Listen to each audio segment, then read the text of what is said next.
Vous êtes de plus en plus nombreux à nous suivre et à participer à l'évolution de la chaîne Afrique N24, et sincèrement nous tenions à vous en remercier. Nous lisons tous vos commentaires qui enrichissent le débat et vraiment nous vous demandons de nous soutenir, en aimant les vidéos pour une large diffusion, et pour continuer à avoir une ligne éditoriale indépendante, et vous proposer de nouvelles émissions toujours de plus en plus enrichissantes. Ne restons pas passifs, soyons actifs. Merci et à bientôt. Afrique.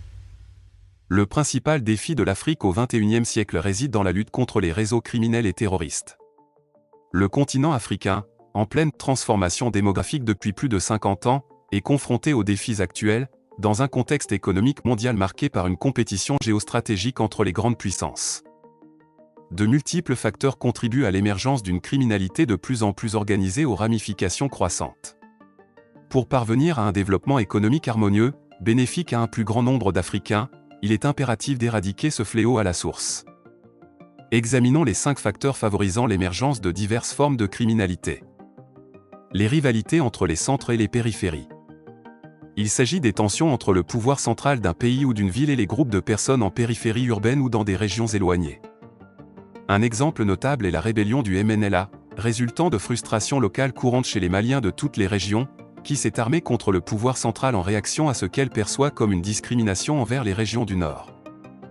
Le besoin d'approvisionnement et de survie des grandes métropoles. Les grandes villes attirent constamment des personnes en quête d'une meilleure vie, souvent issues des zones rurales. Ce phénomène crée parfois des bidonvilles, où les conditions d'hygiène et de génie civil sont largement ignorées. Contrairement à la solidarité en milieu rural, en milieu citadin, elle est moins présente. Pour survivre, certains habitants de ces bidonvilles se livrent à des actes de délinquance. Le choc culturel et les représentations géopolitiques des migrants amplifient les tensions.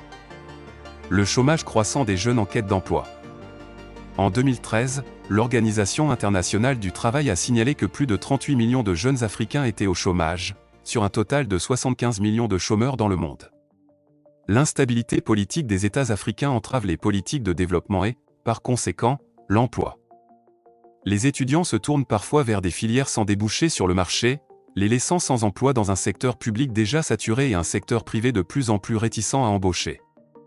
Face à cette situation, de nombreux jeunes se tournent vers le trafic de drogue, les enlèvements et le vol, perçus à tort comme des opportunités rapides d'enrichissement.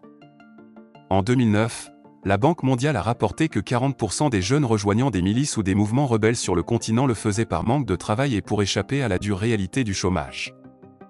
L'appât du gain facile. De nombreux jeunes Africains se retrouvent pris dans une spirale néfaste. Une fois enrôlés dans des groupes rebelles ou armés, il est souvent difficile de faire marche arrière.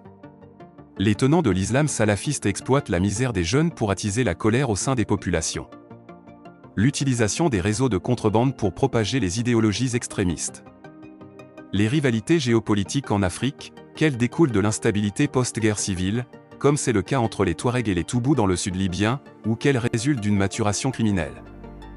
Telles que l'implantation d'Al-Qaïda au Maghreb islamique en zone sahélienne repose souvent sur des réseaux de contrebande qui assurent un financement initial et continu. Géopolitique et terrorisme semblent aujourd'hui s'entrelacer en Afrique. Les puissants émirs du terrorisme sont vus comme des héros par leurs partisans, sachant habilement combiner l'appât du gain financier et l'utilisation du marché noir pour promouvoir leur prétendu djihadisme. Likez la vidéo si ce n'est pas déjà fait. Laissez aussi votre point de vue en commentaire. Abonnez-vous et cliquez aussi sur la petite cloche de notification pour ne rien rater de nos prochaines vidéos. N'oubliez pas de partager aussi la vidéo et de la liker.